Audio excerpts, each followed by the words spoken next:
가끔은 이유도 없이 마음이 무너지고, 하나님은 지금 이 상황에서 나를 보고 계실까? 이런 생각이 깊게 파고들 때가 있습니다. 누구에게 말하지 못했던 그 빈자리. 성경은 이미 정확히 알고 있습니다. 오늘은 20년간 수많은 성도를 만나온 목사가 실제로 가장 많이 권해온 위로의 성경 말씀 10가지를 나누려 합니다. 슬픔과 두려움, 공허함, 미래의 불안까지 누구나 겪는 흔들림 속에서 하나님이 주시는 위로와 평안을 담았습니다. 단순한 암송이 아니라 지금 당신의 마음을 세우는데 꼭 필요한 말씀들입니다. 듣는 순간 방향이 바뀌고 붙드는 순간 숨이 쉬어지는 말씀들입니다. 이제 첫 번째 말씀부터 천천히 들어가 보겠습니다. 가끔은 아무리 애써도 삶이 새어나가는 느낌이 들고 나는 왜 이렇게 부족할까 라는 생각이 마음을 파고듭니다. 바로 그때 시편 23편 1절의 말씀이 조용히 속삭입니다. 여호와는 나의 목자시니 내게 부족함이 없으리오다.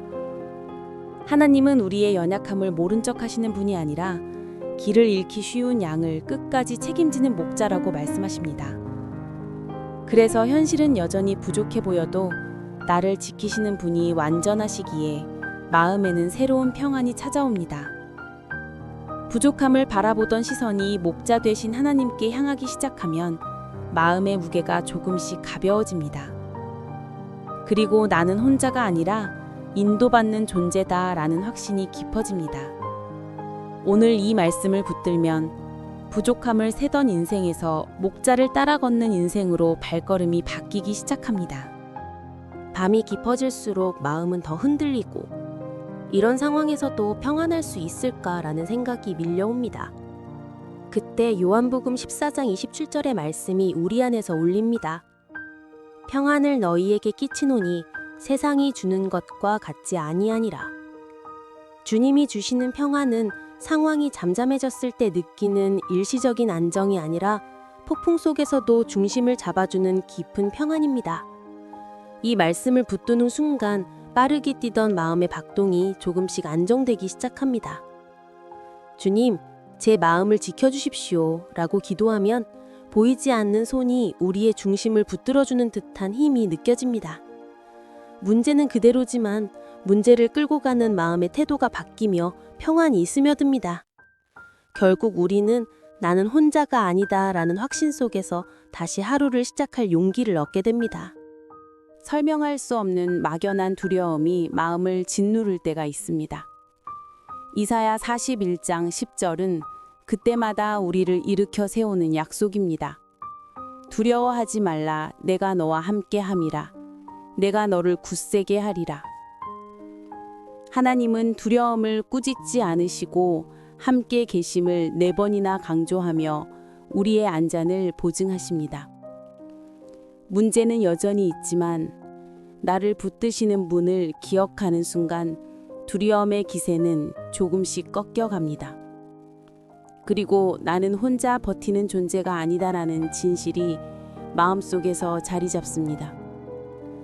이 말씀을 붙들고 기도할 때 두려움은 줄어들지 않아도 내가 흔들리는 폭은 줄어듭니다.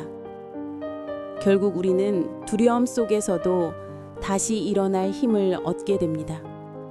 삶이 완전히 엉킨 것처럼 보이면 마음은 쉽게 주저앉습니다.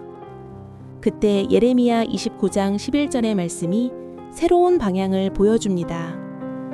너희를 향한 나의 생각은 평안이요 재앙이 아니니 미래와 희망을 주는 것이니라. 지금은 실패처럼 보이지만 하나님은 여전히 소망의 계획을 포기하지 않으십니다. 시간이 지나면 닫힌 문처럼 보이던 순간이 오히려 나를 위한 준비의 시간이었음을 깨닫게 됩니다. 그래서 하나님은 우리가 상황을 모두 이해하길 기대하는 것이 아니라 그분의 마음을 신뢰하길 원하십니다. 이 말씀을 붙들면 절망하던 시선이 다시 희망을 향해 움직이기 시작합니다. 오늘도 하나님은 우리의 인생 전체를 보고 계시며 가장 좋은 장면으로 이끌어가고 계십니다. 머릿속이 걱정으로 가득 찬 날에는 숨 쉬는 것조차 벅차게 느껴집니다. 그때 빌립보서 4장 6절과 7절의 말씀이 들어옵니다. 아무것도 염려하지 말고 그리하면 하나님의 평강이 너희 마음과 생각을 지키시리라. 하나님은 상황보다 먼저 우리의 마음을 지키겠다고 약속하십니다. 기도는 문제를 설명하는 시간이 아니라 짐을 내려놓는 순간입니다. 그리고 주님, 이 마음을 지켜주십시오 라고 고백할 때 평강이 마음 깊은 것부터 퍼져나갑니다. 문제는 여전히 있지만 마음과 생각이 보호되기 시작하면서 숨통이 트입니다. 이 말씀을 붙들면 염려가 차지하던 자리에 하나님이 주시는 평안이 찾아오게 됩니다. 이제 정말 더는 못 버티겠다는 마음이 들 만큼 지칠 때가 있습니다. 그때 예수님의 음성이 마태복음 11장 28절을 통해 들려옵니다. 수고하고 무거운 짐진 자들아, 다 내게로 오라. 내가 너희를 쉬게 하리라. 예수님은 지친 사람을 책명하지 않으시고 오히려 쉬라고 초대하십니다. 짐을 혼자 들고 버티는 대신 내려놓는 순간 마음에 공간이 생깁니다. 주님, 제 힘으로는 어렵습니다. 라는 고백은 패배가 아니라 믿음의 시작입니다. 그리고 조금씩 내려놓을수록 가슴을 짓누르던 압박이 풀리기 시작합니다. 이 말씀은 버티며 살아온 인생에서 맡기며 사는 인생으로 옮겨가게 만드는 초청입니다. 상처가 깊을수록 하나님에게서도 멀어진 것 같은 외로움이 찾아옵니다. 그때 시편 34편 18절은 이렇게 속삭입니다. 여호와는 마음이 상한 자에게 가까이 하신다. 하나님은 상처 없는 사람보다 마음이 부서진 사람에게 더 가까이 다가오시는 분입니다. 우리가 울 때 하나님은 더 낮은 곳으로 내려오셔서 우리와 함께 울어주십니다. 상처는 실패의 증거가 아니라 하나님의 위로가 스며드는 통로가 됩니다. 주님, 이 아픔을 숨기지 않고 가져옵니다. 라는 고백은 치유의 첫걸음입니다. 이 말씀을 붙들면 외로움 속에서도 하나님이 가장 가까이 계시다는 위로가 마음을 채워갑니다. 한 파도가 지나면 또 다른 파도가 밀려오는 계절이 있습니다. 이사야 41장 10절의 말씀은 그런 날에 다시 붙들어야 할 약속입니다. 두려워하지 말라. 내가 너와 함께함이라. 내가 너를 붙들리라.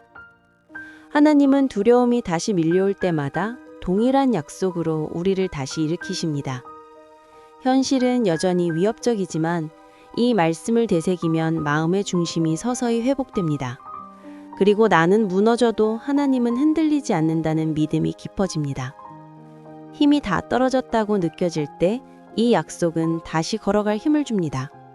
결국 우리는 또 한 번 하나님을 의지하며 두려움을 넘어설 용기를 얻게 됩니다. 눈물이 마를 새도 없이 흐르는 계절에는 이 고통이 끝나긴 할까라는 절망이 깊어집니다. 그때 요한계시록 21장 4절은 이렇게 말합니다. 모든 눈물을 그 눈에서 닦아주시니 다시는 아픈 것이 있지 아니하리니. 하나님은 우리의 눈물을 바라보기만 하시는 분이 아니라 직접 닦아주시는 분입니다. 지금의 고통은 영원한 형벌이 아니라 반드시 끝나는 시간임을 약속하십니다.